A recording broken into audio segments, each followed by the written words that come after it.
जैसे ही सर्दी ने गांव का रुख किया तो घर में एक ऐसी तैयारी शुरू हुई जिसने सबको चौंका दिया।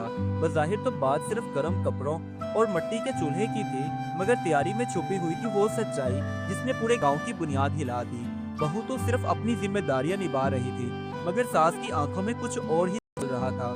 हर गुजरते दिन के साथ साथ तैयारी अजीब होती गई, जैसे सर्दी नहीं कोई बहुत बड़ा तूफान आने वाला हो। और जब बहू ने रात के अंधेरे में वो छुपा हुआ थैला देख लिया तो उसका दिल कांप उठा।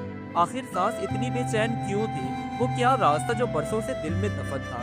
ये वजह जानने के लिए कहानी को मुकम्मल देखें।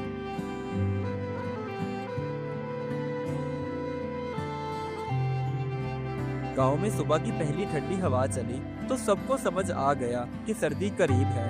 उधर सहन में जमीला बर्तन धो रही थी कि अचानक ठंडी की वजह से उसके हाथ सुन्न हो गए और वो अपने हाथों को गौर से देखने लगी।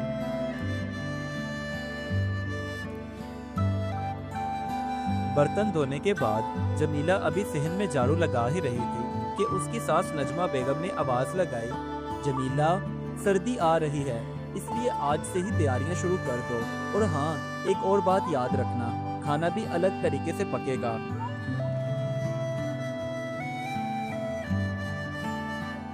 जमीला अब बावर्ची खाने में खाना पकाते हुए यही सोच रही थी कि सर्दी तो हर साल आती है, मगर अम्मा जान इतनी परेशान क्यों हैं?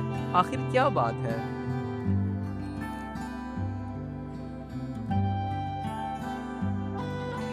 कुछ देर के बाद नजमा बेगम ने अपनी बहू जमीला को बुलाया और पुरानी अलमारी खोली जिसमें सर्दियों के गर्म बिस्तर पड़े थे और साथ में एक बॉक्स भी था। जब जमीला ने उस बॉक्स को देखा तो अपनी सास से सवाल किया तो सास ने उसे कोई जवाब न दिया। तभी जमीला को समझ आ गई कि उसकी सास उसे इस बारे में कुछ बताना नहीं चाहती। अगले दिन नजमा बेगम ने अपनी बहू जमीला से कहा, मैं तो कहती हूँ मिट्टी का एक और चूल्हा बना लो, क्योंकि सर्दियों में वो काम आएगा और कुछ खाने ऐसे भी बनेंगे जो सिर्फ सर्दियों में ही बनते हैं, इसलिए मैं चाह रही हूँ। बस फिर जमीला ने जल्दी से तैयारी पकड़ी और मिट्टी का एक और चूल्हा बनाना शुरू कर दिया। उसके बाद जमीला ने अपनी सास से बगैर कोई सवाल किए बावर्ची खाने को अच्छे से साफ किया, लकड़ियों को तरतीब दी और पुराने पतीले निकालकर उन्हें धोया ताकि सर्दियों के खाने पकाने में उन्हें कोई मसला पेश ना आए। एक दिन जमीला अपनी सास के कमरे से कुछ सामान लेने के लिए गई। तभी अचानक उसकी नजर पड़ी कि जिस चारपाई पर उसकी सास सोती है उसके नीचे कपड़े का एक थैला पड़ा है।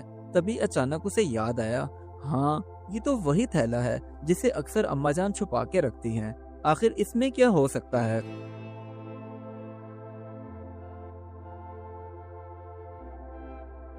जब शाम का वक्त हुआ तो जमीला ने सर्दियों के आने की खुशी में अभी देसी घी का पहला पराठा ही बनाया था कि जिसकी खुशबू पूरे घर में फैल गई। मगर नजमा बेगम परेशान हाल अपने कमरे में बैठी मुसलसल उस थैले को देखती जा रही थी।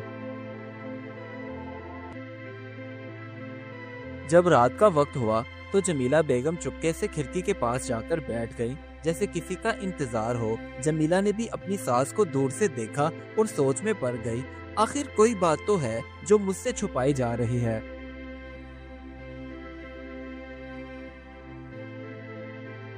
अब जमीला ने फैसला कर लिया कि वो उस राज को जाने बगैर नहीं सोएगी। वो आहिस्ता आहिस्ता उस कमरे की तरफ बढ़ी जहां थैला छुपा रखा था ताकि वो थैले को खोलकर देख सके कि आखिर उसमें क्या है जिसको उसकी सास यूं छुपा छुपा कर रखती है।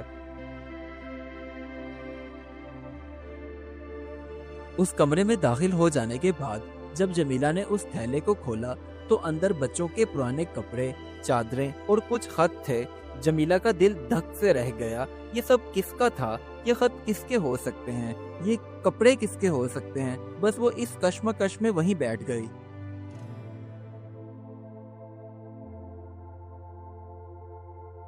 तभी अचानक नजमा बेगम हाथ में लालटेन लिए उस कमरे में दाखिल हुई और हैरान रह गई कि वही थैला जिसे उसने बरसों पहले छुपाया था आज उसकी बहू ने उसे खोलकर रख दिया।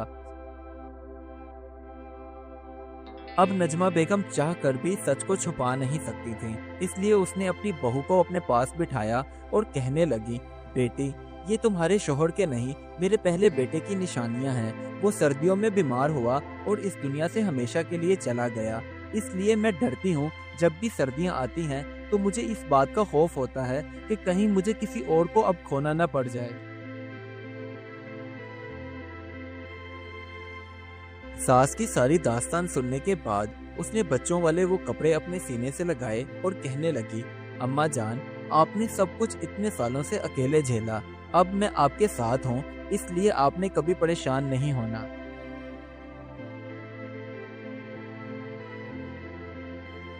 अब नजमा बेगम ने अपना दुख बांट लिया था, इसलिए उसका दिल हल्का हो गया।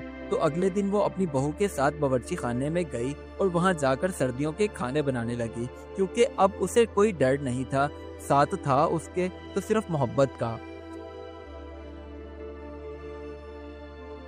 अब जमीला का शोहर नदीम जब काम से वापस घर आया तो अपनी माँ और बीवी को बावर्ची खाने में यूं सर्दियों वाला खाना बनाते हुए देखकर वो बहुत खुश हुआ। पहली खुशी तो सर्दी की थी और दूसरी खुशी ये कि आज दोनों सास और बहू बिना किसी रुकावट और बिना किसी लड़ाई के खाना बना रही थी, वो भी खुशी खुशी। देखते ही देखते घर में चहल पहल हो गई।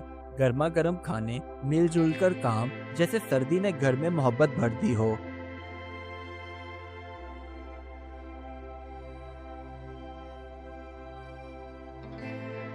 अब नजमा बेगम ने अपनी बहू जमीला को गले लगाया और कहने लगी, सर्दी मुश्किल होती है, मगर जिन घरों में सास माँ और बहू बेटी बन जाए वहाँ हर मौसम आसान हो जाता है। इस कहानी से हमें ये सबक मिलता है, कभी कभार बड़ों की सख्ती उनके पुराने जख्मों की वजह से होती है। अगर हम समझने की कोशिश करें तो घर में मोहब्बत खुद ब खुद पैदा हो जाती है।